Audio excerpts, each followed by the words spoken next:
তিনটি শর্ত কোনো কোরবানিতে পাওয়া গেলে আল্লাহ তাআলার নিকট অবশ্যই সেই কোরবানিটি কবুল হবে। 1 নম্বর হচ্ছে ইখলাসুন নিয়্যা, 2 নম্বর হচ্ছে তাকওয়া, 3 নম্বর হচ্ছে ইত্তেবাই সুন্নতে রাসূল।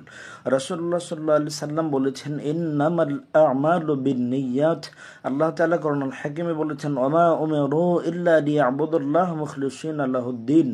অর্থাৎ প্রত্যেক মানুষকে আল্লাহ তাআলা আদেশ করেছেন এটাই যে শুধুমাত্র যখন যা কিছু করবে একনিষ্ঠভাবে, অর্থাৎ শুধুমাত্র আল্লাহ তাআলা সন্তুষ্টির জন্য করবে। 2 নম্বর হচ্ছে আল্লাহ তাআলার ভয় নিয়ে করতে হবে। আল্লাহ তাআলা মানুষের অন্তর দেখেন। আল্লাহ তাআলা কোনো আল্লাহর নিকট কোনো মানুষের কোরবানির পশুর রক্ত গুস্ত পৌঁছায় না। আল্লাহ বলেন, লাইয়ানালাল্লাহা লুহুমুহা ওয়ালা দিমাউহা ওয়ালাকিন ইয়ানালুহুত তাকওয়া মিনকুম। তোমাদের পশুর রক্ত গুস্ত আমি আল্লাহর কাছে পৌঁছাই না, বরং তোমাদের অন্তরের ইন্টেনশন যেটা আছে সেটা আমি আল্লাহ তাআলার কাছে পৌঁছাই। রাসূল বলছেন প্রত্যেক মানুষের কাজ সেটা নিয়তের উপরে নির্ভর করবে এবং রাসূলের সুন্নাহ মুআফিক আমাদের আমল করা লাগবে।